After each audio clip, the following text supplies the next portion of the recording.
Today, which Muslims in the world are persecuted the maximum? Can you guess? Muslims in which part of the world are persecuted the maximum? Can you guess? From where? Myanmar. Palestine. According to me, today, maximum that Muslims are being persecuted is in Xinjiang, China. Uyghur Muslims. Yes, Muslims are being persecuted in Myanmar a lot, in Palestine a lot, but in China, it is on different levels. At least in Palestine, the Muslims can pray Salah. Correct? They can say Allahu Akbar. They can fast. They can read the Quran. They can get the contentment in their heart. They are being persecuted without doubt. But in China, they are systematically trying to exterminate them. If you know history, in the middle part of the 20th century, a lot of part of Turkey was taken over by the countries. Some part was taken by Russia, and this part, Xinjiang, was taken over by China. They're actually Turkish people, Eastern Turkestan. And they made it part of China illegally. And many countries are doing that. You can easily make out the difference. You can look at their face and tell them these are not Chinese. But Allah subhanahu wa ta'ala has blessed that land with rich minerals. It has got wealth. So China is trying its level best to see to it that Muslims are exterminated from there. And they started in 2015, according to reports. It wasn't known to the world. It came out, some of the human rights organization came to know in 2016, and it came out in the media in 2017. It started coming out. Became more popular in 2018. What do? There are two types of Muslims in China. One is the Uyghur Muslims. The other is the Han Muslim. The Han Muslims are Chinese Muslim. They have problem, but very less compared to the Uyghur Muslims. Because the Han Muslim look like Chinese, they have problems, but compared to the Uyghur Muslims, very little. The Uyghur Muslim nowadays, most of them cannot even offer Salah.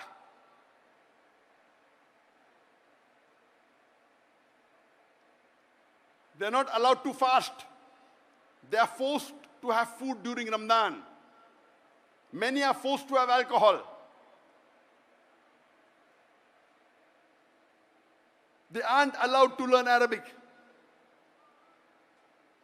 And if they don't listen to the authorities, they are put into concentration camps.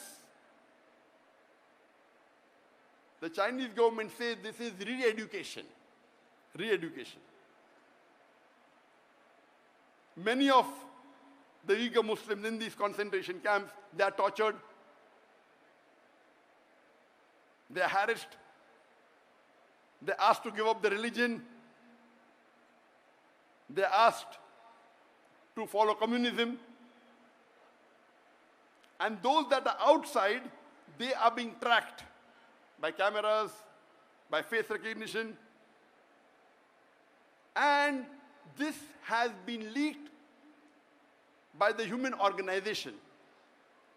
Almost all of them, they are non-Muslim organizations.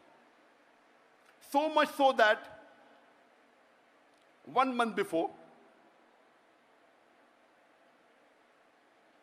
in July, there were 22 countries that wrote a letter to UN objecting on the human rights violation against the Uyghur Muslim in China.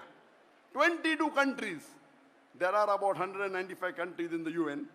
22 countries wrote a letter to UN saying there is human rights violation in China against the Uyghur Muslims.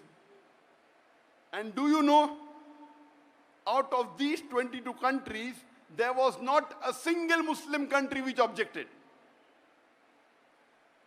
All of them were non-Muslim country, mostly European country.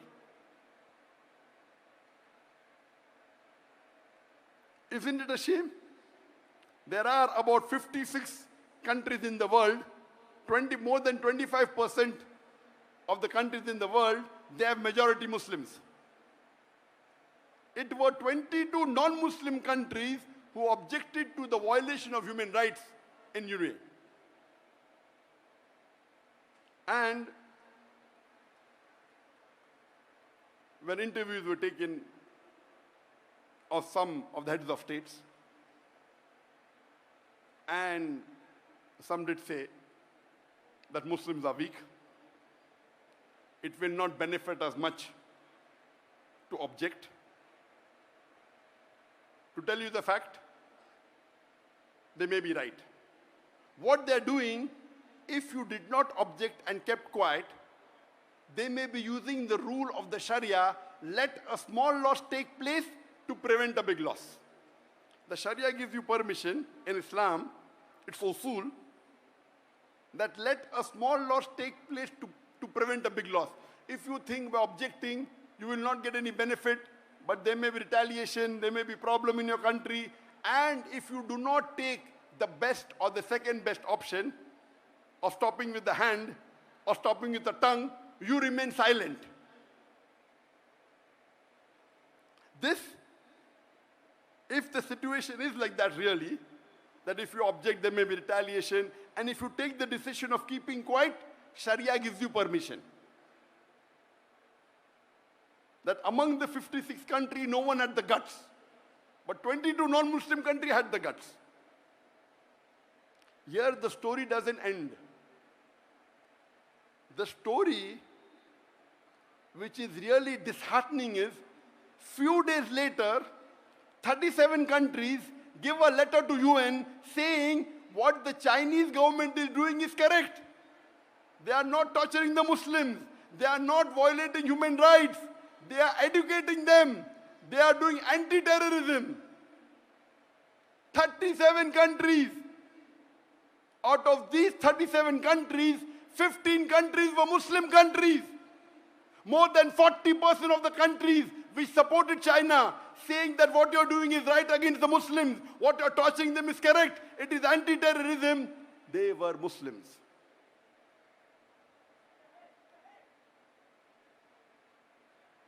Alhamdulillah, Malaysia wasn't one of them.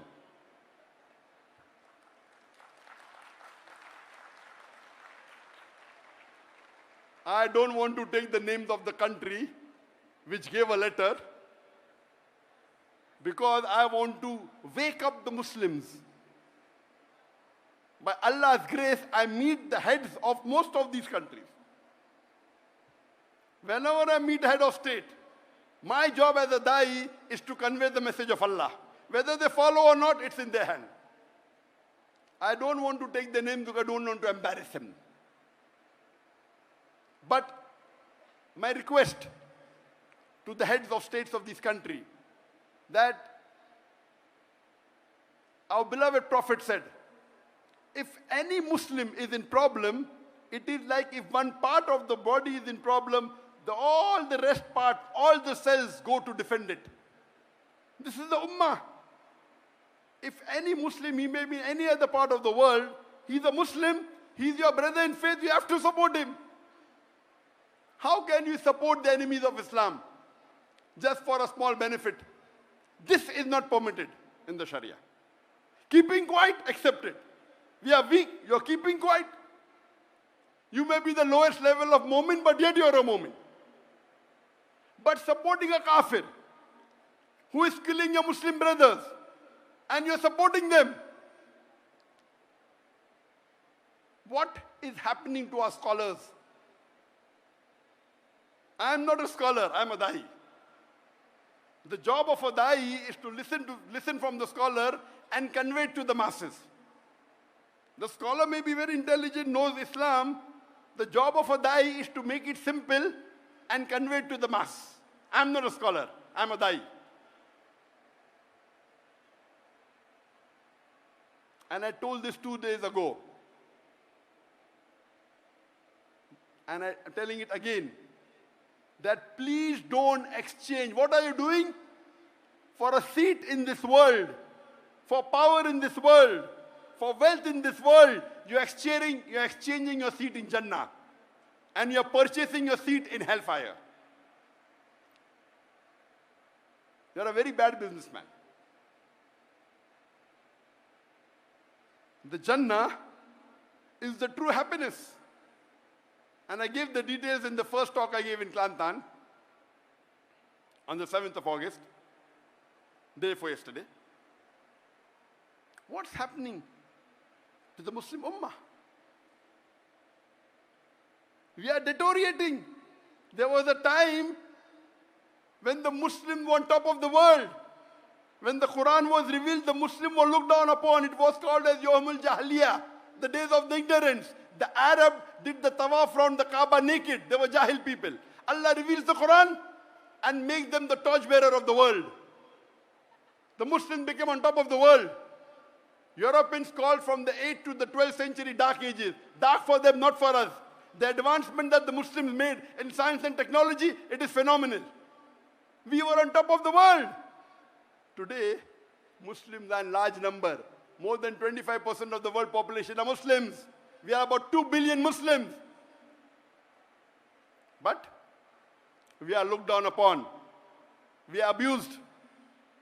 We are criticized. We cannot do anything. Why? Because that time, at the time of the Sahabas, of the Khulafa Rashidin, the Muslims were close to the Quran and Sunnah. Today, we are far away from the Quran and Sunnah. At that time, we didn't have riches. We were poor. But we had the deen with us. Today, the Muslims are the richest in the world. We have the black gold. But we are looked down upon. Why? Because we are away from the Quran and Sunnah. I request my Muslim brothers all over the world. This lecture is being telecast to all over the world, alhamdulillah.